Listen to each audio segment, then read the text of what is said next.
Hey everybody, welcome. Today we are kicking off a monthly series where we're going to be covering a few of our favorite builds for Pathfinder 2E. As you I'm may excited. know, I'm primarily a game master, though I do occasionally play. However, Mike here is a player first and loves to make builds of Oh, characters, and he loves to sit and talk about them endlessly. yeah. So So we figured might as well tape it, right? might as well tape it. So Mike's going to take us through two builds today. Of course, the question will be what class we're going to start with. Let's see. Well, we're going to talk about one of my favorite classes of all time. It's a class I've been playing since the red box of D&D. If you that If that's you the know, one. you know. Yeah, yeah. I've also heard that Jacob from XP Level Three's favorite Pathfinder class is this, the Rogue. Yeah, sure. Yeah, I don't like Rogue. I really, really don't like it. Okay, well, that's what I heard. Well, Sorry, Jacob. All right. So, we're gonna have Mike taking us through a couple of builds. We're gonna talk about Mike's favorite builds for the Rogue. Again, subscribe, like the video, and if you want to tell us all about your favorite Rogue stuff below, tell us your favorite feats, tell us your favorite builds. I mean, you can put a whole build t- down there. tell me how bad I sucked at building. I'm always open to. I'm Yeah. always open to. For Well, that's the kind of thing, you know. I mean, this is a everyone has their favorite stuff. yeah, So, absolutely. so why don't you go ahead and take it away? You're gonna take us through some of two of your favorite builds. So yeah, go for it, Mike. Yeah, two of my rogue builds that I would love to play. Right. Um, so when we first came up with this concept, I don't know, like a month and a half ago, maybe we I don't know. started talking about it. I have kids. I lose track of time. Yeah. Uh, Ellen mentioned, Killer Rogue, and XP to level 3 had this, kind of negative reaction to it. So build a Killer Rogue. How would you build one? Yeah. So my question was to you. I said, how can you build two rogue concepts that are kind of different from each other, but equally effective? That somebody who watched this would enjoy trying, or at least taking your concepts as starters Oh, yeah. and then forking them off to be their own style. Yes. So I chose the Goblin Rogue with the Thief Racket, right? Classic Thief Rogue. And for Gabi, that's his name. It's Gabi. Very, very original. Well, I put more effort into the build, actually. So That's why you know that I'm the game master. He's the player. All of his effort went to builds. For me as a game master, I'm just like whatever. yeah. all about the names. Anyway, so Gabi is a highly trained goblin rogue a thief. He steals things. He goes in and steals things, or that was the scoundrel concept that I also chose for Matahari, who is an elf, So you have charisma based. a scoundrels one. That's the second one, and then the first one is a thief. Yes, Okay, so they're both rogues. yeah. So which one do you want to cover? So we're gonna do two builds, and we're gonna do them up to level 10, right? Because I kind of feel like that's kind of the point where people kind of settle out. If you can get your character through level 10, I think you can take it the rest of the way. Yeah. So let's do through level 10. So which one do you want to do first? Maybe we'll start with the rogue. Yep. Well, they're both rogues.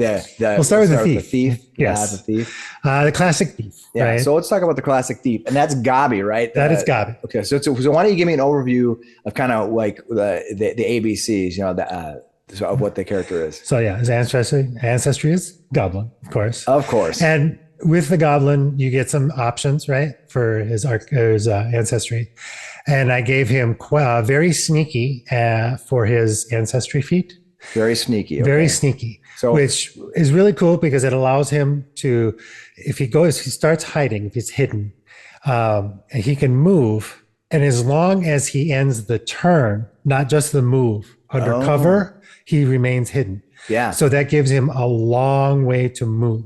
Yeah, because especially at higher levels, which you'll see. But even at low levels, so because you move at half speed when you're sneaking. So if you move at 25, half is like 10, right? Yeah. So if you have something 20 feet away, normally you couldn't sneak to it, but with very sneaky, you could because you end the turn behind a pillar. You go up to 30 feet. Yeah. And because he's very sneaky, he can do 5 more feet. Oh, of sneaking. Oh, okay. So he's even faster up to his movement speed, right. but he can move 5 feet faster than half speed. So that's cool. a little more, right? So mobility is so key. So the heritage for the goblin that I chose was Razor Tooth, which gives him a bite attack. You get a D6 bite, right? That is in the brawling group. It has the finesse and unarmed traits. I believe that in when we did Troubles in Otari, one of the goblins was he a razor tooth goblin? They did the bite, right? Yep. Yeah. So Troubles in Otari, that was a good series. Yeah, you ran that series. I did. Yeah. I did. Yeah. It was fun. I loved it. Cool. So he is never without a weapon. He's always armed, and especially in low levels, a D6 is the best you're going to get for a finesse weapon. Sure. Until you find something better. And if you always have it, then you don't have to worry about drawing it. You don't have to have, he's on it. Braces, like braces of striking. Well, so what does affect it is hand wraps. Oh, really? Hand wrap because it's an unarmed attack, but those affect him too. Nice. Razor. Okay. So we had a goblin, razor tooth goblin. Yes. And now his background, I think he's going to be part of a school, of a guild, of a background. So I gave him the martial disciple background, and with the acrobatics, half of that versus athletics, which gives you catfall as a free feat. Ooh, yeah. You are trained in your choice of acrobatics or athletics. Depending on which one you choose, you either get catfall or quick jump. Also, you're also trained in the warfare lore skill. Skills are those. I love the other part of Pathfinder that I really love is how much they use skills in everything. Absolutely. Everything. So cool. Love it. Anyway, so yeah, that's why I gave him the martial disciple kind of background. Nice. Obviously, class is rogue. And for the rogue, we get some nice things here. Now, do you choose your racket at first level as a rogue? Yes, you do. Okay, yeah. It is, and it's obviously it affects your entire build. Yeah. The thief racket is the most basic racket, but the thing about it is that it is the only way that you can use your dexterity to add to your damage roll. Yeah, that's a very 5e thing. Is right. It is, yeah. But it's the only way in Pathfinder to do it. So you can be as sad as you can possibly be. Yeah. Single attribute dependent if you need that, right? And he's very dex focused. I have so much physics. Yeah, dex. I have a feeling that if you're coming over from 5e and you kind of want to play that rogue, that the thief racket is kind of a good first step. Exactly. That's why I chose the thief. Yeah. For this. Also part of the goblin thing is dark vision. Alan Lowe knows how much I love dark vision. Yeah. But doesn't every there. game system has their own thing, and in Pathfinder, only a subset of races or ancestries and their particular sub ancestries will necessarily have dark vision. It's a lot rarer. Yeah, you have to kind of work at it, and you have to kind of sacrifice. Yeah, I find that because when I was making characters, I am actually playing a rogue right now in Season of Ghosts, and I found I don't have dark vision because I wanted to take other things. Oh yeah, there's a cost. Yeah, there is a cost to it. It's just that I love being in the dark. Anyway, so dark vision, part of the rogue class is the sneak attack, which is classic thief thing, right? It's the source of a lot of their damage, right? Is that precision damage? So what is the sneak attack and how does it work in our classes? I mean, I think it is very similar to 5e. Basically, when you get your opponent off guard. Well, you just need advantage in 5e. You just need to have advantage or have a character within 5 feet from a range attack. Yeah, that's right. But I'm thinking even older school. Yeah. We come from a long line of changes of rules. But the thing about Pathfinder, which is interesting, is anytime you have a opponent off guard at a minimum, every attack you make is a sneak attack. Right. Whereas, in older versions of this, power. You only got it once. Right. Yeah. I remember first edition where you had to set up.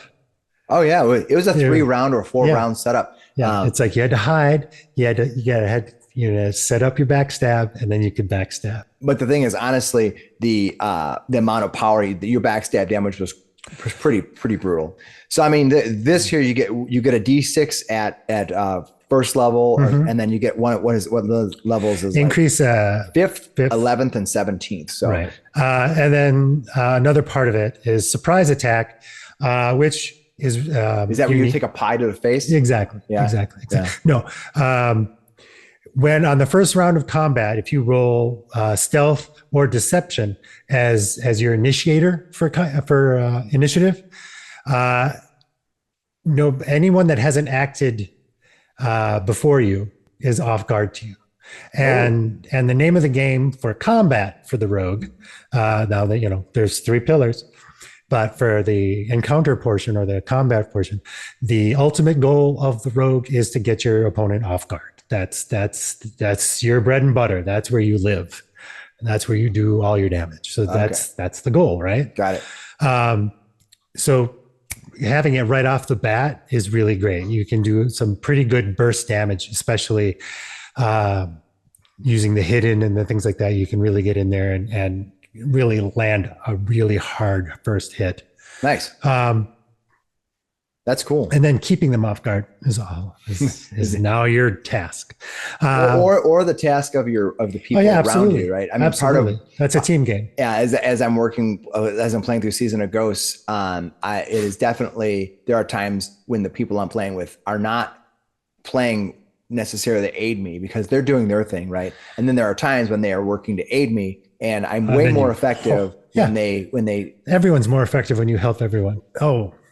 Just the other feats that I took. Oh, sure. Class feat, I took Tumble Behind, which your rapid movements when you tumble through an opponent, which is an athletic acrobatic move, right? Our dex base. Yeah, you have to beat their reflex, right?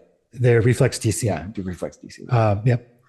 But you beat it. When you successfully do, you get they're off guard to you. So once again, you're keeping them off guard.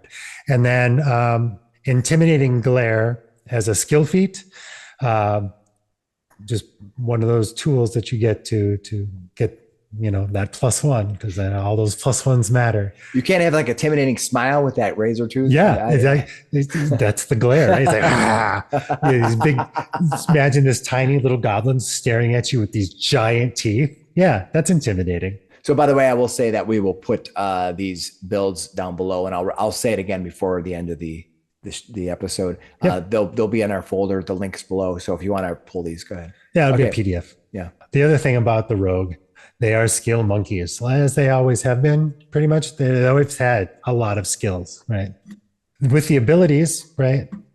We're obviously going to concentrate on dexterity. That's our main focus, because you do damage with this. Exactly. And it helps you to hit for the most part. And I mean, it's the most sad character you can play, I think. So for that, I completely ignored strength for this character. It's not quite a dump stat because goblins take a hit to wisdom, which kind of sucks, but it is what it is. And for our background boosts, I chose intelligence because of that skill monkey thing. And then the free boosts, con, dex, int, and charisma. You get so many skills with the thief. How many skills how many do you not have? I think was it 15 to start with? Let's see. Yeah, it's easier to tell you the ones I don't have. I don't have survival. I don't have religion. I don't have performance, and I don't have nature. I have everything else. Yeah, you're trained at that level. Trained. Yeah, which is really important because you add your level to that. So that's good. So crazy amount of skills. The reason I chose intelligence and a high intelligence, we'll see later as one of the feat choices. So intelligence is pretty key as well in this build. For second level, I went with mobility, Oh yeah. It's for the class feat. When I choose rogue as an archetype, I do it for mobility. So what does mobility give you for everybody? Mobility means you move at half speed and you don't incur reaction strikes. Okay, so if you're within range of someone and you want to move away from them, if you decide to only move half your speed, you don't take opportunity attacks. You don't reactive strikes. Reactive strikes. Yeah, that's pretty cool. That's very nice. Yeah, We've got a lot of movement is power. Okay, whenever you do not want the creatures you're fighting against to just be able to unload 3 attacks on you. But mobility, I find, especially when you're doing a dex belt, is just so nice to be able to just move with no worry. And then I took steady balance as the feat. Basically, you keep your balance in adverse conditions. Whenever you roll a success using the balance action, you get a critical success instead. Okay. You're not off guard while you're attempting to balance on narrow surfaces like a beam or whatever crazy situation your DM puts you in. Right? Yeah. You're not off guard. Oh, that's nice. Yeah. So if you have to run across a tightrope while you're firing your bow and someone's shooting at you, you're not off guard. Right. Really nice. Yep. So the other rogue doesn't do precision damage against you. Exactly. Well, that happens at 3rd level. Level 3, a skill increase right now. I am down to not knowing performance or survival. But you are expert in stealth. Expert in stealth and thievery. And thievery. You get 2 of them. Yeah. At this point, yes, because was it 2nd level you took that? Yeah, okay. I think so. Yeah. So the general feat that I take on not every character, but every speed-based character, any mobility character is going to be fleet. Okay. Just because, it's another 5 feet. So the skill feat that I chose is rolling landing, which requires catfall as a prerequisite. Okay. Right. You land with a quick roll that helps you keep your momentum.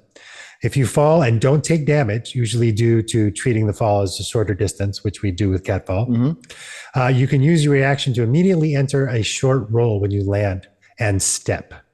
If you are an expert in acrobatics, which we will be, you can use your reaction to step or stride up to half your speed after you fall, and you don't take damage. That's cool. When you're a master, there's more. When you're a master, you can use this reaction. You're up to your full speed, and if you're legendary, you don't trigger reactions. You just do it. Yeah, you just do it. You can fall right next to a giant ogre with opportunity reactive strike. You can jump out of a balloon a mile up.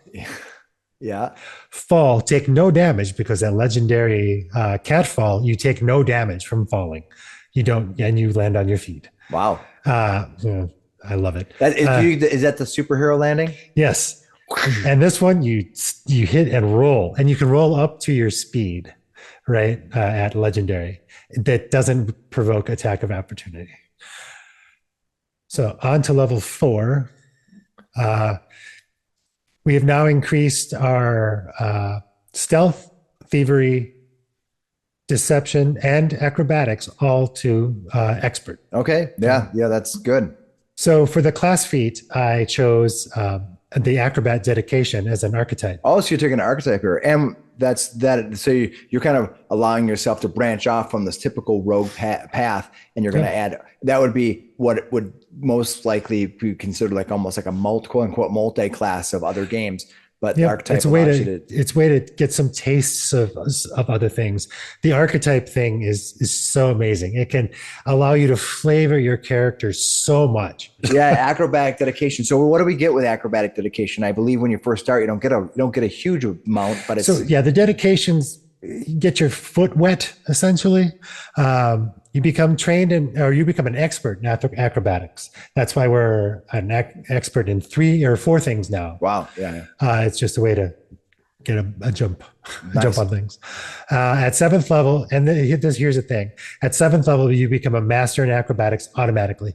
Also, at 15th level, you become legendary. 15th. And then whenever you critically succeed in acrobatics, when you tumble through, remember tumble through from earlier? Yeah. Whenever you critically succeed, you don't treat that enemy's space as difficult terrain. Which is very important because, especially if when you have a character, because even though you're going to have, you can get up to like 45 movement because you might have all these feats involved later on. You know, you get a character who you want to tumble and you have to get to the other side of them. Yeah, and it's a huge creature. And it's like 20 feet. Right. That means you have to move 40 feet just to get to the other side. Right. Yeah. So this way, when you critically succeed, it doesn't cost you can do it. Yeah. Which is why I took this dedication. Nice. Then skill feat, I took subtle theft, excuse me. Which, when you successfully steal something, we are a thief after all. Right. Observers, other than the creature that you're taking it from, so if you're stealing, if you're pickpocketing or whatever, they take a -2 circumstance penalty to perceive you. Okay.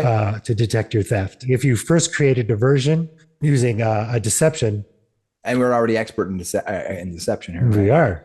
That's why I took deception.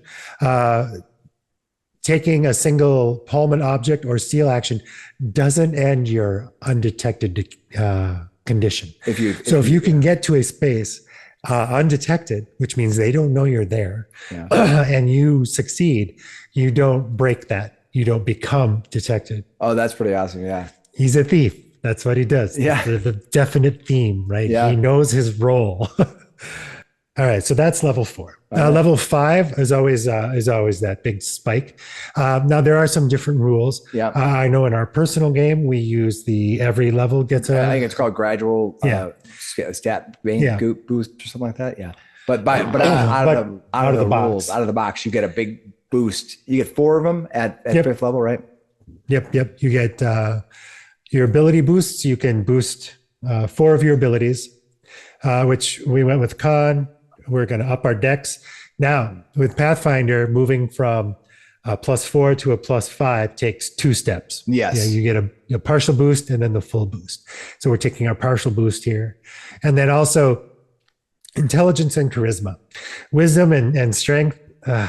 That's part of the role-playing aspect of this character. He's going to go steal anything. Are you sure that's wise? No, I don't. I don't care. You're standing in the dark, grabbing stuff from creatures that can probably bash you. Squish you. Your wisdom is -1. Yes. Let's face it. Yes. And that's part of the fun, right? Yeah. So as long as you pass your check, right? It's all fun until you roll a nat 1. Until you get. But anyway, so those are the ability boosts that I chose. Okay. Our skill increase, our deception is up. Our intimidation now is up for helping our party members. If we can keep other people demoralized, we are generally not starved for actions. Because our intelligence raised, we get another skill. So I took performance. What are you going to use that for? What kind of thing would you use that for as a rogue? Performance? Yeah. Downtime activity, ancestry feat at this level, right? 5th level. I took Goblin Scuttle. Once again, it's our movement. We are mobility focused. This gives us, trigger an ally ends a move action adjacent to you. You take advantage of your ally's movement to adjust your position. You can step. That's really cool. Because if you're next to the big bad and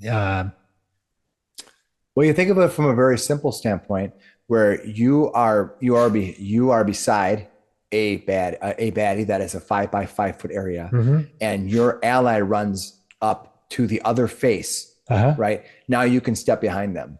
Yep. Right. You can get into flanking. Yeah, you can just step behind it, or you can step away. You could step away. True. Right. If you need to, correct. Well, I mean, we have mobility, so it doesn't really matter because of that. But still, if you're going to still stay in the area, making that opponent have to step towards you and take that action to eat up some of their thing. So I took Goblin Scuttle just because of the whole mobility theme. That's pretty, yeah. And then skill feat, I took Dirty Trick because it's just fun. Yeah. What does it do? You trained in thievery. The requirement is you have a hand free and are within melee range of an opponent. You hook a foe's bootlaces together, pull their hat over their eyes, loosen their belt, or otherwise confound their mobility. There's the theme. Yeah. Through underhanded tactic. Attempt a thievery check, which ours is really high. Yeah. Against the target's reflex DC. So against that big fighter that doesn't have a whole lot of reflex. Or troll. Any of those non-reflexive characters, you're gonna have a really good chance. Critical success, the target is clumsy 1 until they use an interact action, sucking up some of that, their movement or their action economy. To end the impediment, success is a critical, but the condition ends automatically after 1 round. Critical failure, you fall prone. Half the fun is when you critically fail. Holy Christ. You're like, oh my God, what happens now? Like when you're trying to knock someone down, shove someone down and you fail and you end up getting shoved down or whatever. Yeah, it's fun. It's hilarious. Love it. Love Pathfinder. So that's level 5. Oh, weapon tricks.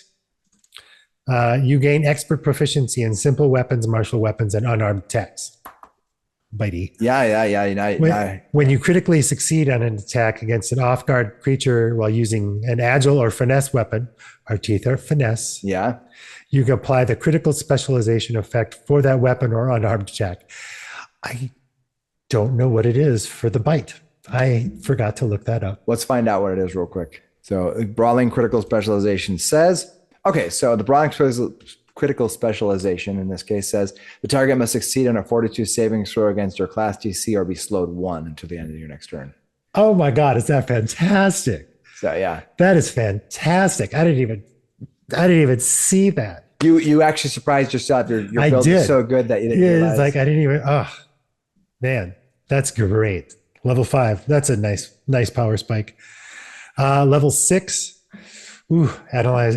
You get another power spike here at level 6 for us. Okay. All right. Our skill increases.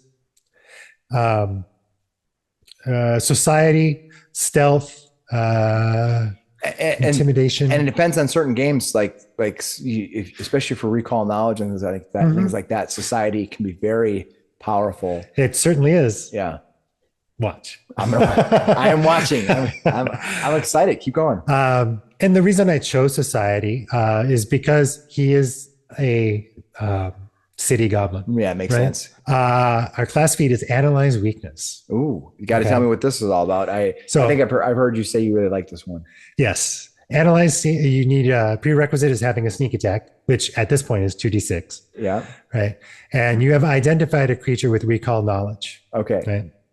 So when you make that recall knowledge check and you make it, your knowledge of a creature's physiology helps you attack with pinpoint accuracy. You carefully study a creature that you've identified to scope out a particular weak spot in its positioning or physical form. The next time you deal sneak attack damage to the chosen creature with a strike before the end of your turn, you add an additional 2d6 precision damage. Yes.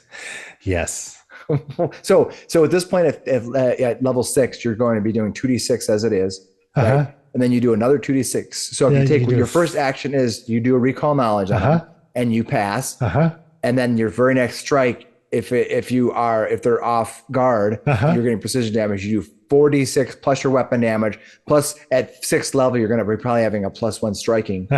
Because we're trained in medicine, and it's we might as well have the battle medicine too. I'm just picturing you coming out of the shadows, running out, and people are just like, "He's coming to kill us!" And all of a sudden, you run up with a Band-Aid. There you go. With a Band-Aid, bandage and run, and then maybe an intimidating glare. Yeah, of course, oozes are probably immune to it, but anyway. But yeah, that's why I chose battle medicine. Because there's Bonbon. There's a lot of other things you could do. Bonbon is fantastic too, and we do have a high charisma. So, I mean, there are other things you can do that You suit your play style. Don't, this is not the absolute best way to play this character. It's just my way. All right. What else do we got? Level 7, we automatically got advanced because of the acrobat dedication to master acrobatics. Nice. Right. We are also a master at stealth at this point. Oh, yeah, of course. Level 7. Once these start getting higher levels, the powers just get so cool. But also so situational, just to be warned. It is, but it's when it's on, it's so much fun. It's like, those things that happen, those moments that you just live for. But talk to your fellow players though of the moves you're expecting to do, because they should be trying to set you up, and you also setting them up for their things. But absolutely, that's what I've built this to cooperate well with other characters as well. Incredible initiative. Just +2 bonus to initiative rolls. Any initiative roll? Any initiative roll. Wow. So even if you're coming for stealth, which is going to be probably very good for you, you're going to get 2 more above that. Yep. That's really good. And because at this point you have surprise attacks, so now you have a very good chance of being ahead of everybody. You're going to have your choice of the field practically to do a sneak attack on. And what was the awareness requirement for an analyze? Oh, that was the analyze. So you could on your turn, you could analyze somebody, take a sneak attack, a shot at it. So analyze them, move in, sneak attack them, or you can do it with a bow, but you just don't get dex benefit. The damage, but you still do a lot of damage. Now, the other part of this, we get a lot at level 7. The skill feat I took is Swift Sneak. Okay. Right. We can now move your full speed when you sneak. That's pretty crazy. You can use Swift Sneak while you're burrowing, climbing, flying, swimming instead of striving, if you have the corresponding movement type. Do you have? We will. Anyway. All right, but that's pretty awesome. So that's what we talked about earlier, that limitation of half movement. But now because this goblin is sneaky. They get to move their full distance. They can actually move if they're moving. I'm sure they're moving probably 30 feet because you have fleet. So you're moving 90 feet across a room and nobody sees you. Yes. It's kind of crazy. Yes. Yeah. And still hidden. And still hidden at the end. Undetected. Assuming you make concealed afterwards, right? But oof. Also with the rogue, you get evasive reflex. You've learned to move so quickly to avoid explosions, dragon's breath, and worse. Your proficiency rank for reflex saves increases to master. When you roll a success on a reflex save, you get a critical success instead. That's cool. So you take no damage. You're tanky in that way. Right. For area effect type of spells or things that are going to they're going to require you to do a reflex save, dragon's breath kind of things. Yes. Like that. The things you use against a hidden target where you don't know where they are. I know they're in that area. I can't target them, but I can blow the shit out of the area. Well, go ahead. Perception mastery, you get an increase in perception. Yeah. And then that weapon specialization. You deal 2 additional damage with your weapons and unarmed attack in which you're an expert. So it's just an increase in damage. Sure. Flat bonus. Nice. Mm-hmm. Gotta love those. Level 8, our skill increases. We are now master at deception, master in stealth. Now, you could do this other ways. I just chose deception because it's part of making a feint. And if you can feint your opponent, you can hide in plain sight and move away. Okay. And it's just another way to get out of dodge. There's a scene in I just watched Civil War, and there's a scene where they're chasing the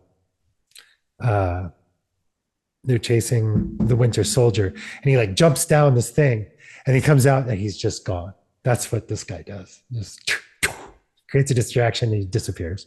And he also took Sly Striker.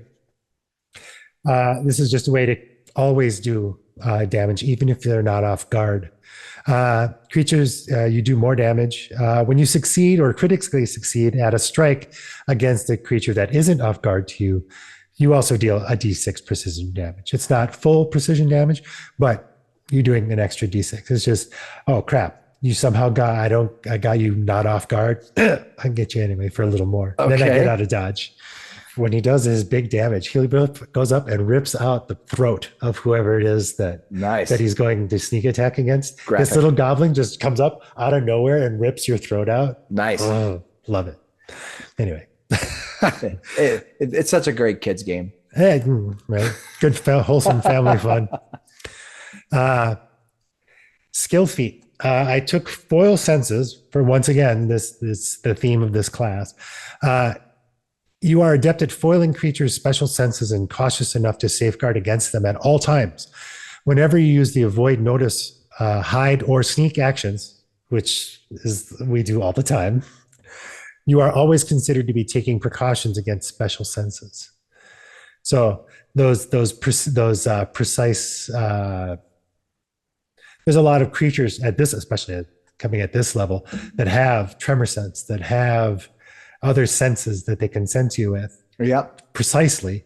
And you are considered to be guarding against those as well. Nice. That's cool. I like that. So it's staying in that maximum stealth mode. Level 9. Level 9, we start getting really crazy and creative. Stealth, thievery, still deception, and acrobatics are all master level.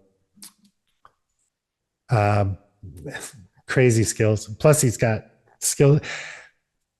He can make a check in pretty much every situation because he has a skill to do something with. That's pretty awesome. Yeah. Right. So you're always contributing with this character in one way or another. Recall knowledge, which you want for that analyze weakness. You're making those rolls too.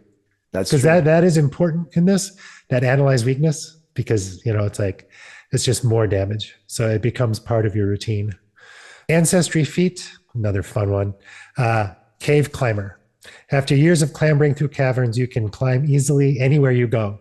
You gain a climb speed of 10 feet. Means you don't have to make checks when you climb anymore. You just get to climb. Right? That's very helpful. Yes. Yeah. Are you still off guard when you climb? No. You have climb speed. Yeah, you have a climb speed. That's nice. Yeah. So you're not off guard. Yeah, that's cool. It's just another off balanced or whatever. Yeah.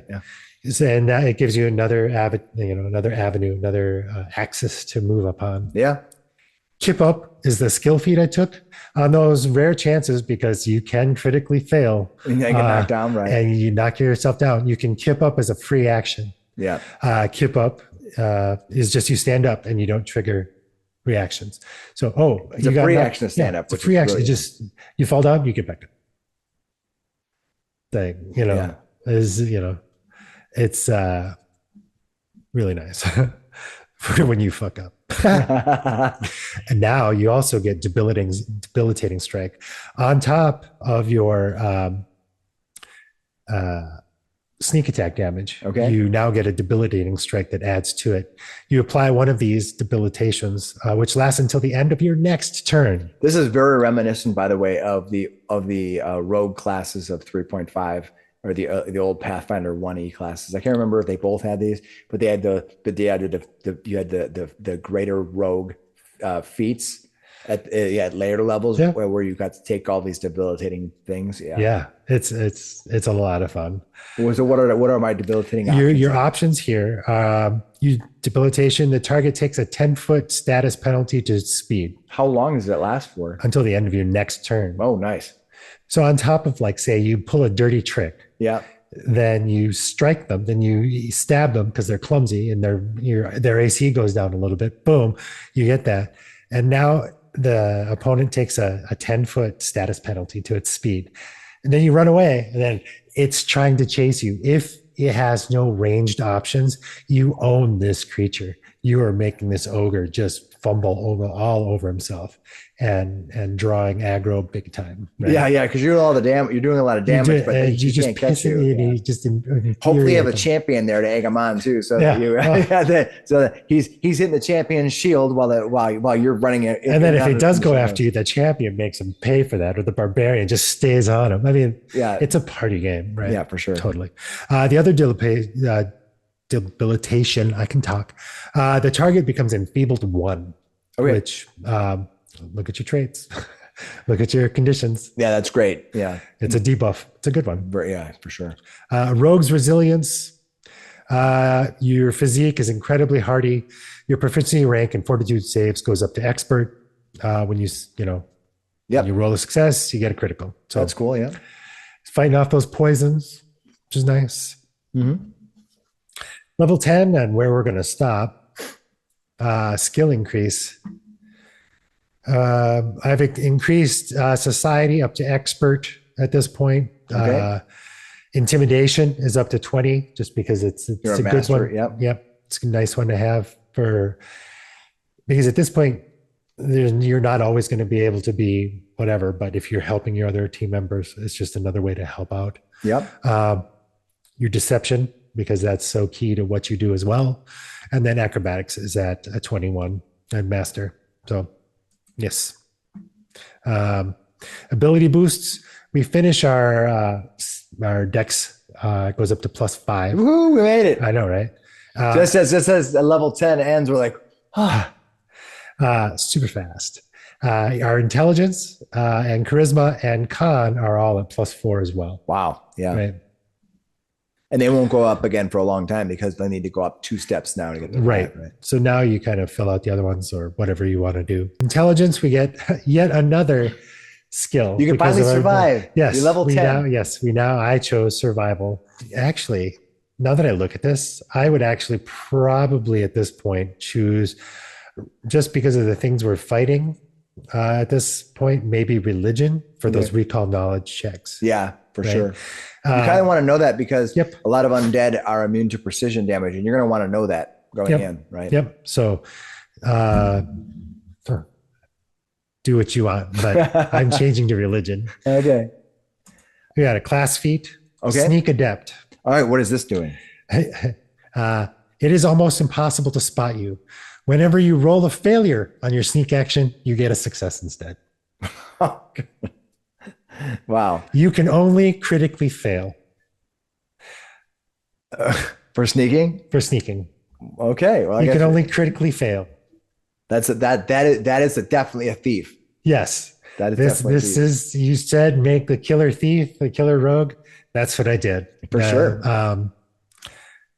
Please tell me how I could do it better. If down in the comments below, if you said you're full of garbage, you don't know anything, this is what you should do. Please tell me.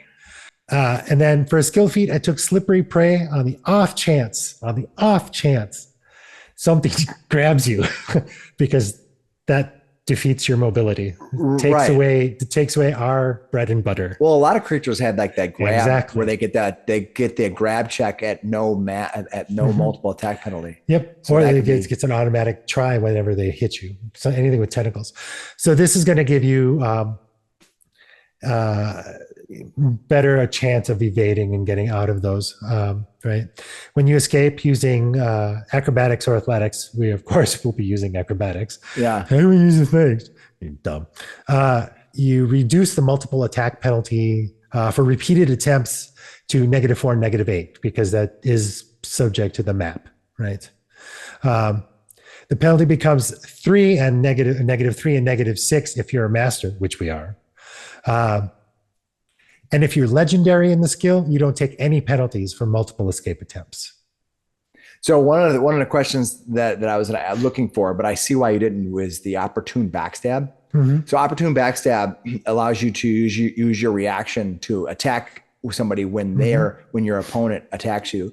But one of the reasons why you wouldn't want to take it for this build is because the idea is you're going to try to get in and get out. Yep. You don't ever want to be a target, right? Right. Exactly. Right. You Whereas don't, the problem with opportune backstab is that you have to be there next to him when your enemy enemy gets struck next. You have to be standing. is it a melee one?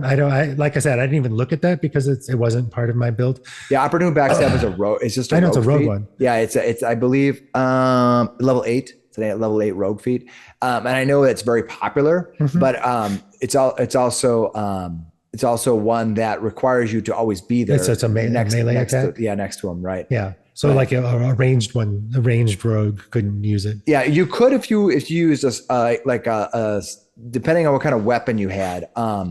Like A returning dagger would be really nice. well, like one of the ones I was looked at is the dancer's spear, right? So that's a nice weapon to use if you can get it. I got to remember if I'm gonna bring up the dancer's spear. I don't think it's yeah. So the nice thing about a dancer's spear is that it is a backstabbing, finesse, reach, sweep, and versatile bludgeoning, right? So the nice thing is you could be 10 feet away from them, and then you using. Is that an elven one? No, it's not. It's not. It's a backstabbing. It's not tagged as being an elven weapon. No, that's it. It has nothing, no trait like that that's required. It's just in the spear group. So the nice thing about that is that you could be 10 feet away and then have that spear. And because you have all this range, you can take opportune backstabber, which is, so if you get close, you can, if any of those people around you get hit by somebody else's attack, you get your reaction could be backstabbing them, which is pretty nice. Yeah. So like that is like the alternative method of if you're looking for like an alternative path through what you did. Well, there's so many paths. That would be Pathfinder. Yeah, that would be one that would be, because that's like the rogue that I'm putting together that I made. He uses that 10 feet reach pole, the dancer's spear, and he tumbles through, and he uses, similar to yours where he has some movement, but his idea is that he wants to always be 10 feet away from everybody using a dancer spear, because it requires, if you don't have reach, it requires movement to get them. Absolutely. But what you're saying is that if you move fast enough and you're in and out, even if they have like 10 feet reach or 15 feet reach, you might not be anywhere near them, which is pretty awesome.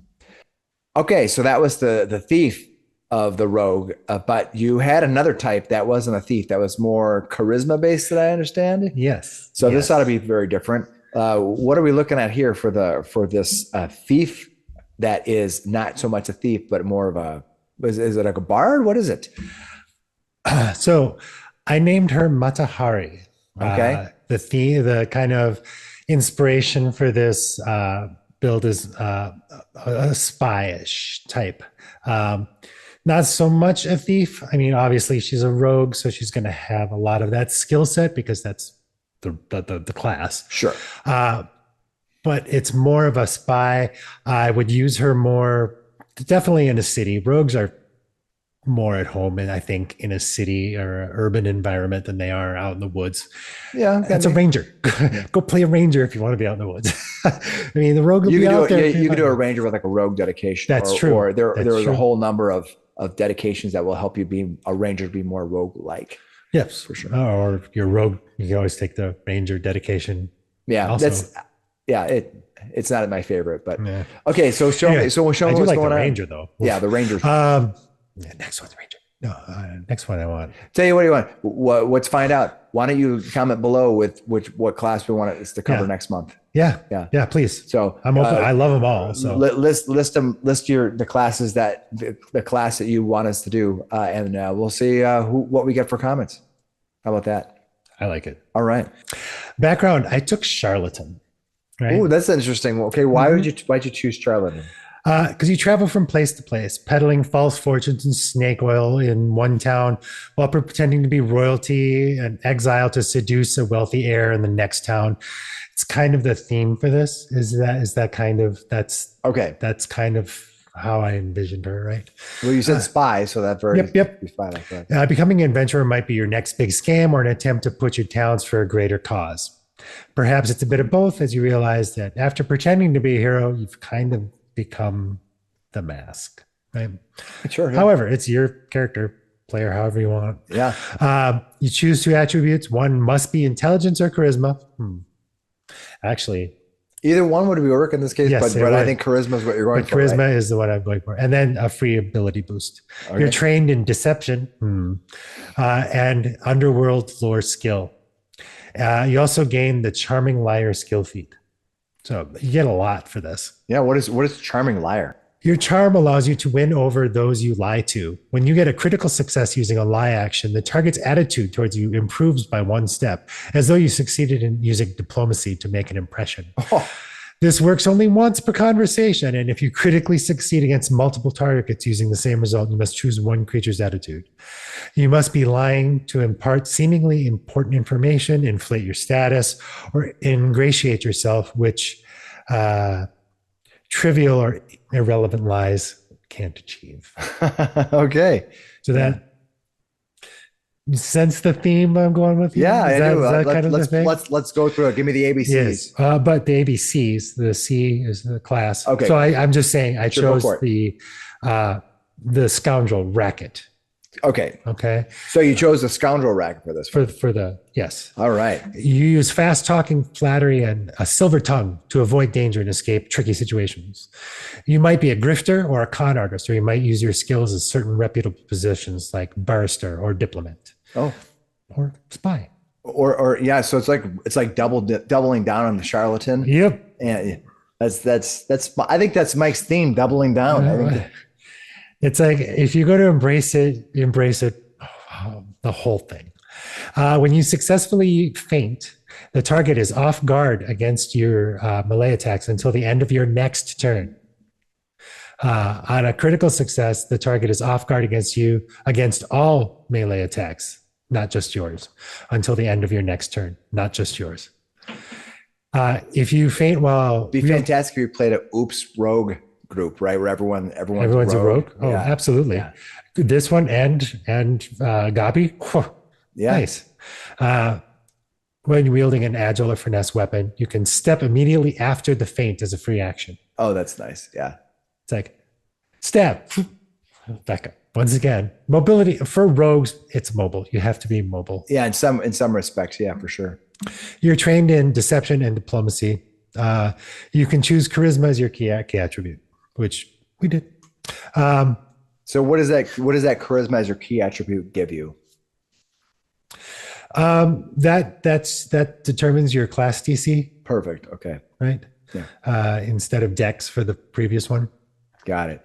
For my heritage, Okay. I'm sure you can guess which heritage I chose.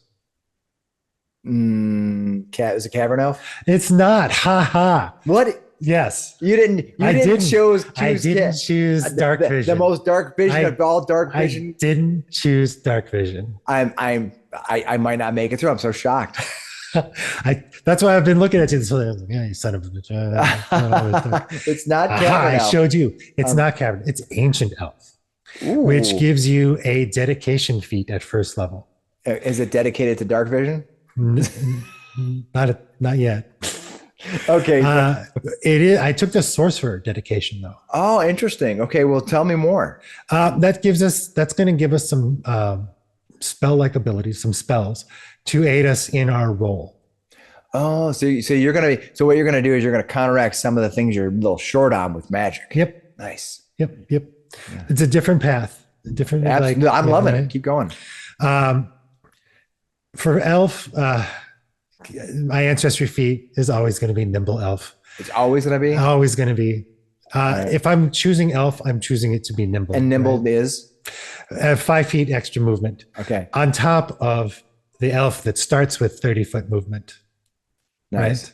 And I So think there's one 35 elf that does 35 movement. No, elves start. If you choose nimble elf, you get 35 feet. Oh, I see. That's 30. Elf plus. starts at 30, and then nimble elf gives you 35. Nice. That's cool.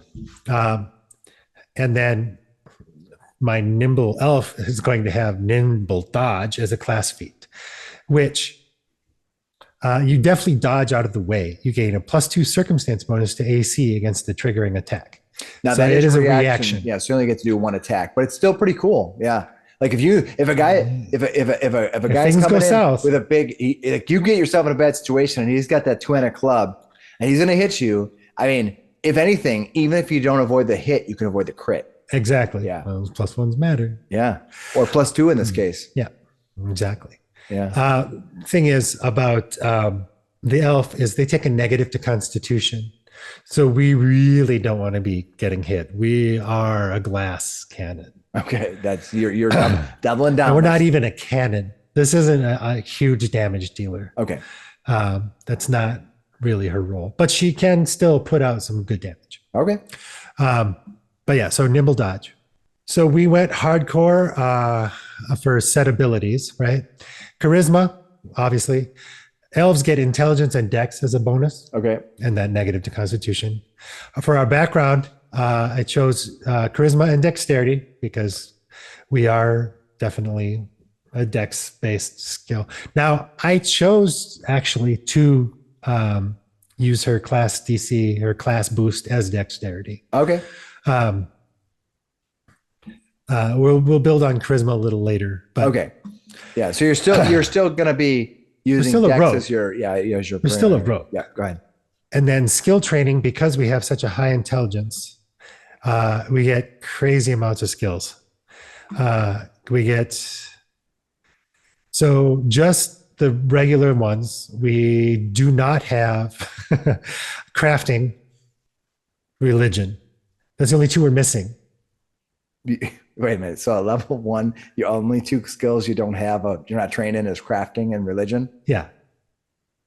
Okay. Well, I guess you're that's a lot. Yeah. Good. Yeah. You can do everything. You're never not rolling. Because you get an extra one because of your geez. ancient, because you're an ancient elf though, right? Yeah. And I missed taking one. So actually, the only one we don't have is religion. So you're taking crafting? Okay. Oh, no, I probably should. You're right. Religion is better. Yeah, you're an ancient elf, right? Mm-hmm. So for a skill feat, I took Intimidating Glare because we do have a pretty good charisma. Right. Yeah, for sure. Yeah. Right. Now, because we chose Sorcerer Dedication, we get some other choices because of that. You get a lot at first level with this character. Because ancient gives you that dedication, right? Yep. Yeah. So for the Bloodline, I chose Draconic. Okay. Arcana. Got it. Arcana. The Exemplar, I chose Fortune. So what does that Luck. give you? What does that give you? This is a Bloodline skill, Arcana. So I got a free thing in Arcana. Oh, got it. This is Right. why I have so many skills. And the specialization gives you different spells at different levels, right? Mm-hmm. But because you're a sorcerer, you're going to have a limited progression because of sorcerer. Oh, I get dedication very little. versus a regular sorcerer, Yeah. right? This isn't truly like multi-classing, right? You're just good. Nope. I think I'll have 5 spells total at the end. Plus all the other goodies that you get for Rogue. Just low which light we though. Just low light. Just low light. I'm going to hit you with darkness all the time. This guy's going to be darkness. You're going to be so mad at me. Well, I gave her gear to kind of help with that. Okay. We didn't touch on gear at all. So No, we're just going That's to deal some with the other build for right now. Level 2, our skill increase, we're going acrobatics. Okay. Because if we get hit, Yeah, we die. So it's kind of we're kind of defensive at this point. Distracting feint for our rogue. Prerequisites is part of the Scoundrel Racket, so you have to be the scoundrel to be able to take this. Your feints are far more distracting than normal. When a creature is off guard by your feint, it takes a -2 circumstance penalty to perception checks and reflex saves. On top of being off guard. Yes. Yeah. That's So- really nice. Yeah. So you can get away. Well, once again, it's all about getting away. Her thing is when stuff goes bad, she gets out Yeah. because she is more, I don't get caught. And then when I do, I leave. Yeah. So your first build is more like get in and do a bunch of damage. This one's more like the spy where you're going to be playing. So this is kind of more for you. I think it would be a more fun character so far that I'm seeing for a less like combat game, Yep. right? You're going to be playing more of a role-playing interactive game, right? Yep. And that's part of knowing your role for your character and knowing the party composition. Yeah. Right. I know a lot of Pathfinder people are very much into tactical combat, which can be a lot of fun. But if you watch our live plays, we ebb and flow between them. Sometimes we'll have like 3 nights where we do a lot of combat, and then there's like 1 or 2 nights where there's a lot of skills. Yeah. So she'll be great in combat. She'll be great at all times. Sure. At all times. All right, let's keep going. What else we got? This feat Beaumont. I think that's how you say it. With the you launch an insightful quip at a foe, distracting them. Choose a foe within 30 feet and roll a diplomacy check against them. The target is distracted and takes a -3 status penalty to perception and will saves for 1 minute. Okay. That's your spellcasters. Your spellcasters will love you for that. And also in Pathfinder, it's really hard to debuff a will save. Oh, really? Yeah. It's one of the hardest things to do. There's not a lot of things that do that. Well, this is one of them. Okay. And that's why your clerics and your magic users will love you for it. The target can end the effect by a retort to your momo.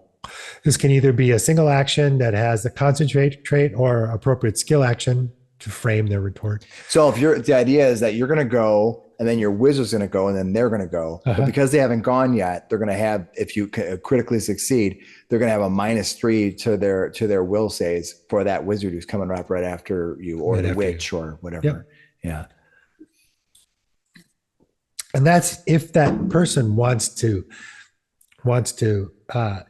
they have to use an action to get rid of that. Yeah. So that's eating into their action economy. Yeah, it's a tough choice to make. So sometimes, especially like beggar creatures who have, like we talked about that before, someone has 2 action or 3 action attacks. They're like, well, if I use one of these and then I want to move, now I'm kind of hosed. Yeah. Yeah. So you're limiting their options. Yeah. All right. So for level 3, Yeah, we're bringing our acrobatics, or we have our acrobatics and our stealth up to expert. Fleet, once again, movement. yeah. I also took the skill feat, dubious knowledge. Oh, yep. Tell me about that one. Dubious knowledge, this is a recall knowledge, and she will be recalling knowledge a lot. You're a treasure trove of information, but not all of it comes from a reputable source. You're Cliff Clavin. Comment below if you know who that is. When you fail, but don't critically fail, recall knowledge check using any skill, you learn the correct answer and an erroneous answer, but you don't have any way to differentiate which is which. This is really fun for the DM to just give you. For sure. It's when you fail, you're doing it. When you succeed, you succeed, but when you fail, You get one good and one bad. You get one good and one Okay, bad. I see. So so in that, Then when you particular critically case, fail, you get whatever the DM wants to give right. you. So the idea is that you're gonna at least get 50% of the right answer, but you're also gonna get something else, and you're not sure which. Right. But at least you know one of those answers is 50% right. Right. Yeah. So Nice. got to give the DM a bone every once in a while. I know. I mean, it's not like we have dark vision. Right. All right. Deny advantage. We already know what that is. Yep. We already covered that. Skill increase at level 4. We're going to jump our deception because that's our Your new thing, our right? thing, right? Up to expert. Mobility, because it's just too. It's available. I'm going to take it any chance it's available, just because moving away from a big bad is, someone's going to squish you is a good thing. Absolutely. And then catfall, because that's a really nice one to have as well. It's just a really good feat. Level 5, we get our nice big power boost, our skill increase. It's not so great when you don't have that acrobat dedication. Yeah. Which is what I would choose for free archetype in this. We're deception. Looks like you're boosting thievery. Thievery. Yeah. We're a thief. Yeah. Okay. We're a spy, right? So we do spy-like things. You want to be able to pick up those documents. Exactly. Yeah. Or whatever it is we're doing. Ability boosts, wisdom, dex, int, and charisma. You're going to leave that con at -1. Just hope you don't get hit. I said we're a glass cannon. We're very frail. We're a frail little elf. We're a frail little old elf because we're an ancient elf. It's true. You are ancient. Right? So, but I mean, elves always look good. That's a good point. So and then you have intelligence. What do you have there for that one? You chose religion. Okay. Got it. For those. Recall knowledge skills. Yeah, dubious knowledge, where I'm going to give you. Exactly.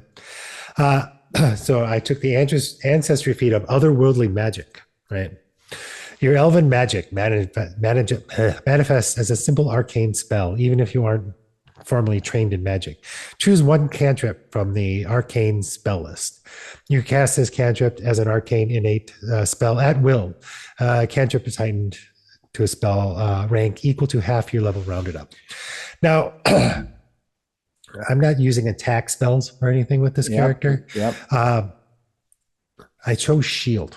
Oh, that's actually a good spell to have. It's a It's one a good action. cantrip. Yeah. Right. One action cantrip gives you a +1 to your armor class. You possibly could soak some damage, and it goes up at half your level. So it's not going to be as strong as, say, a sorcerer's shield to absorb damage. But it's a shield. Yeah. Right? It's You're not a bad thing to have. sure. You can't be like, why would you take that? Oh, okay. So that's the otherworldly magic I chose. Backup disguise for a skill feat. Once again, the spy kind of theme. You have a specific disguise that you keep at the ready at all times, worn underneath your outer garment. You can change into this disguise to impersonate as a 3-action activity. So if you can get out of sight and become hidden, you put on this disguise. Oh, I'm a maid. I'm a commoner. I'm a bricklayer. Whatever it is. It's like the movie The Saint. Have you seen the movie The Yes, Saint? I have. Exactly. He just becomes different people. Yep. It's very much like this. Yep. Yeah, that's cool. Yep. And I think when you have with the right game master who is going to be really Letting you have working these with that, situations. I think it'd be really fun for you to be able to interact with the baddie, run around the corner, and then the baddies come in there asking you for directions of where you went. Which way did they go? I think they went that way, sir. Yeah, for sure, absolutely. By the way, game masters, if your PCs do something fun, go with it. It's a game for fun. If they want to stand there and they're going to take a whole bunch of damage because they didn't move, that's fine. But if they do move and do something cool, let them also have their moment. Oh yeah, and that's what she's designed for. Yeah, this is cool. I like it. So if you're a master in deception, it's a 2-action, and if you're legendary, a single action. Oh, right. Yeah. I kind of feel like that's the person who runs around the corner and puts the jacket inside out. Yeah. Right. It's just, and suddenly you're you're a naval officer. Yeah. Yeah. It's so much fun. Yeah. You can create a new backup disguise by spending the normal amount of time it takes you to impersonate. There's rules on that, but you can only have one backup disguise at a time. That makes sense. I mean, your jacket you can only be turned inside out one time. Right. One way. Having a backup the TARDIS of jackets, where it's like there are magic items though. There are, but I mean, this is cool. That help. Yeah. Okay, we're on to level weapon tricks. We already know level 6. Analyze weakness because it's going to do a lot of damage if you can. That's the one. That's kind of like it's almost a must-have. Yeah, if you're going to have sneak attack, you might as well have that. Level 6, analyze weakness. Glad hand. All right, what is glad hand? Its first impressions are your strong suit. When you meet someone in a casual or social setting, you can immediately attempt a diplomacy check to make an impression on that creature rather than needing to converse for a minute. If you fail, you can engage in a 1-minute conversation and attempt a new check at the end of that minute rather than accepting the critical failure result. So level 7. Cool. Our skill increase. We are now expert in acrobatics, deception, diplomacy, stealth.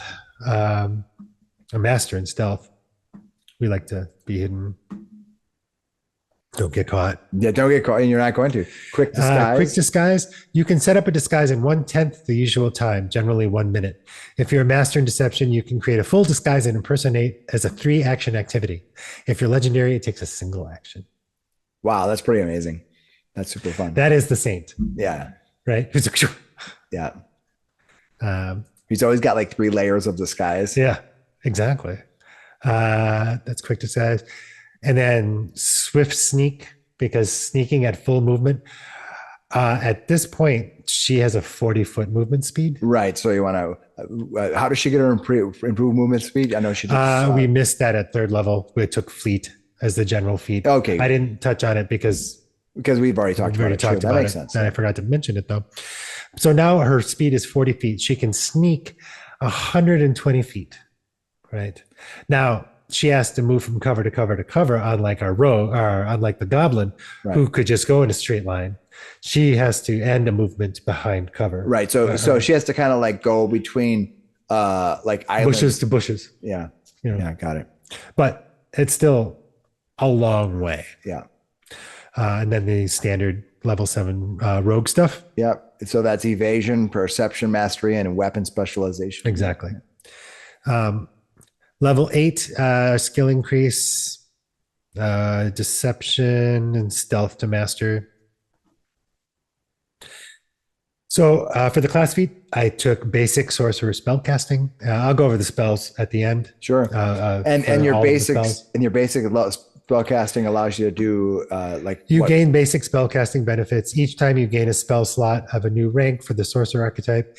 Add a spell of the appropriate spell rank to your repertoire, a common spell of your bloodline's tradition, one of your bloodline's granted spells, or another spell you have learned or discovered. and your active caster level is effectively half. Yeah. So, Like I said, none of these are going to be yeah. So the not idea, blasting a fireball or anything. with I this mean, it's character. cool to have that, but oftentimes if you're taking a dedication spellcaster, it's better to augment somebody than necessarily try to defeat. We'll go over the spells I chose. Okay, let's do it. Let's see what else we got. Yep. And then rolling landing for the skill feat. You land with quick rolls that help you keep your momentum. If you fall and don't take damage, I think did we talk about We this did one? this, yeah. All right. Rolling landing. It's nice. It's Yeah. good. So yeah, rolling landings are a really good one. So they have kind of similar feel in the fact that they have like a way to move around and resist falling And get away. Yeah. And get away. A lot of this is to get away, Yeah. right? Because they're not tanks, right? And they're supposed to get in and get out. She's a spy, right? So she's supposed to get in and then be able to sneak out. And she has all those disguises to help her too. Yep. Yeah. Level 9, skill increase, ancestry feat, otherworldly acumen. The arcane magic you possess grows in power and complexity. Choose a common second level rank spell from the same tradition as your innate spell you previously gained. You can use that spell as an innate spell once per day using the same tradition. Your magic is adaptable. By spending 1 day of downtime, you can change the spell you chose to a different common second rank spell of the same tradition. Oh, that's really cool. So you can have some variety, right? So if it's like, oh wow, this spell isn't working. Well, because second rank is like invisibility, right? Yep. Mm-hmm. But it would just Some be, other things which too, seems like it would be useful all the time. But you may just want to take darkness because that may actually be better for you. Yep. Right. Exactly. So it allows you to be more flexible. Yeah. It's nice. Kip up. We already talked about kip up. Yep. And that's going to be debilitating strike. We already talked about, and rogue's resilience. Level 10. At level 10, because of our boost to intelligence, we now only don't know how to craft things. We know everything else. We are trained in everything. You can't craft stuff. You can't be a YouTube creator because you can't craft videos. But you can do all the cool stuff. Somebody else has to do all the editing. Yes, exactly. Yeah. That's you. That's true. That's right. And for sneak adept, because that's too nice. So it looks like your 10th level is sort of the same for both of them. Yes. Right? Yeah. Because sneak adept is so nice. You can only critically fail on sneaking. Right. Which is very good. Yeah. You're rogue. That's your thing. And then subtle theft. Once again, this kind of plays into that spy, the whole spy, you're trying to get in, grab something and get out.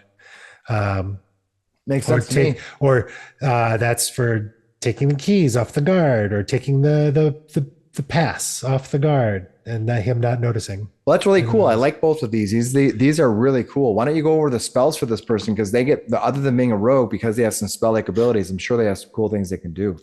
So for the archetype sorcerer spells, I chose shield, like I said before, and telekinetic hand. Reach out with that force hand and grab something and break those keys. Oh crap, you did get caught. Oh crap, you're in jail. Oh crap, the keys are over there. Yoink. Right. Now that telekinetic hand is not invisible. That's not a force. It is. Is it? It can be either. I don't go down and check. I don't think it is. Yeah. Either invisible or ghost-like. Okay. So it could be completely invisible or ghost-like. Mhm. That's awesome. Yeah. I'm just thinking, normally it wouldn't matter as a wizard you're casting to do something, but as a rogue, having it be invisible, that is really cool. Uh-huh. Yeah. And then All right. So what about first level? What do you got? first level is fleet step. You get a 30-foot status movement to your speed for a minute. Oh, for a minute. for a minute.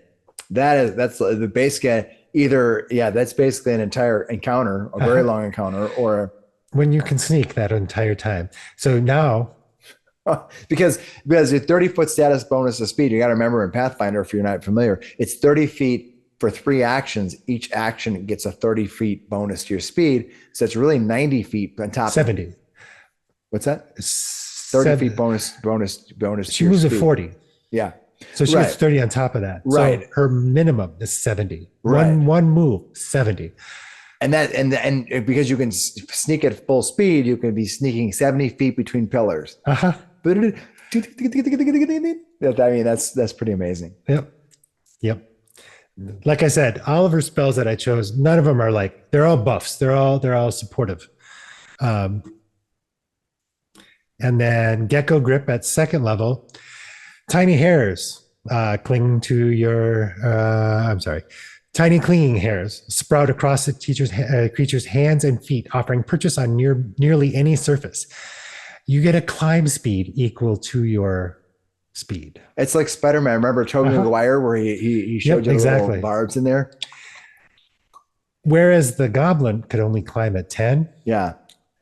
If she gets fleet feet and Gecko Grip off, she's climbing at 70. For 1 minute, sneaking. 1 minute you can climb up the side of a building because this is for 10 minutes, but that's for 1 minute. And you got to remember in Pathfinder, if you're coming from D&D 5e, that concentrate doesn't mean you're really concentrating. It looks like it's a flat duration. Some spells are you have to maintain, sustain, but these are just like straight up 10 minutes. That's some heavy duty climbing. Yes. And then as a 3rd level spell, shared invisibility to move the party in. Right? Okay.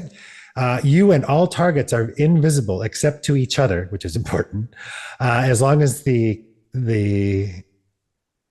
targets remain within the emanation. It's a 30-foot emanation, which is a pretty good area. Yeah, because it extends out from your 5-foot square out 30 feet in every direction.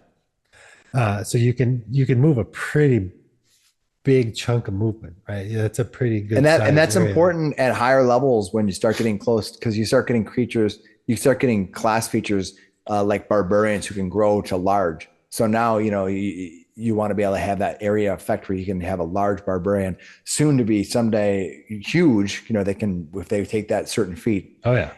So you can do some pretty cool things. Yeah. Yep. So made invisible by the spell, it becomes visible. Oh, so if the creature leaves the area of the emanation, it becomes visible even and doesn't turn back invisible, even if it returns to the emanation area. Yeah, it's like if any creature that is made invisible by the spell takes a hostile action, the entire spell ends. So it's either getting in or getting out, right? It's like, oh crap, everybody got, hide, and then we move away, or we're moving in. All right, and then so now we have innate spells. What do we got going on for that? Now, innate spells are kind of like they can be cast how often? Once a day. Okay. It's just it's almost like it's a once a day thing. The innate spells can be cast once a day. Knock. And as you can, so that allows, this is gonna be really powerful because that allows you to circumvent like locked, stuck doors, things like that, right? Well, it's not quite the automatic thing that like it is in D&D. Oh, tell me more. You make the target easier to open. Knock grants a +4 status bonus to any creature that tries to open the target door, or container, or with an athletics or thievery check. Mathematically, that's very much like advantage because that's about a +4. Yep. Yeah. You can attempt a thievery check to open the target as part of casting the knock, and you add your level even if you are untrained. Well, we're trained. So basically, this gives you a mathematically speaking advantage on when you cast a spell for 1 minute. You get advantage in opening locks. And remember, in Pathfinder, most locks are not just one action to pick. A lot of times they need the easier ones are 2 successes. I've seen certain ones where you need like 4 successes to get past, and it can be a combination of like thievery and religion and all kinds of stuff. So this is very, very cool. Mm-hmm. Which is why I gave it to her. It's getting in or getting out or getting something. Oh, what's in that locked cabinet? Yeah, and this works with athletics or thievery. So if somebody wants to try to break something, they can get a +4 too. Yeah. Yep. And then scatter scree. This is like shit goes south, Literally. right? Yeah, right. A jumble of rock cascades into an area. Now this is the actual damaging spell that I gave her. Yeah. The scattering rocks deal 6d4 bludgeoning, so not bad. At 10th level, though. Yeah, I mean, it's you're not- gonna remember at 10th level, you're gonna have quite a lot of number of hit points. Yeah, but I mean it's not nothing. No. And the ground in the area becomes difficult terrain for the duration of the spell. It's a 2 contiguous 5-foot cubes. So if it's in a hallway, you go and there's like some people coming. You hit the first one with the scatter scree. You have difficult terrain, 10 feet essentially that they have to traverse, slowing them down, which is going to give you more time to get away. I kind of feel like this is at that last moment where you're leaving the building, you've stole the thing, and there's the one guard. Or the first moment. Yeah. Where you're like, shit. Poof, and Yeah. it gives you that head start. Yeah, like there's the those last people that are maybe like -2 mobs, you know. They're not going to be your boss fight, right? They're going to be like the -2s that are running around or -3s that are running around the building, the individual guards. And doing the 64 damage and making it difficult terrain while you're moving so fast stealthily it's gonna keystone cop those guys. You know, they'll be fumbling all over each other and have to try to get to you. That's the idea. Yeah, it's kind of a really cool getaway moment, and you can use that spell to do that. Boom, like, oh, let's, you know, let it play out. That's fun.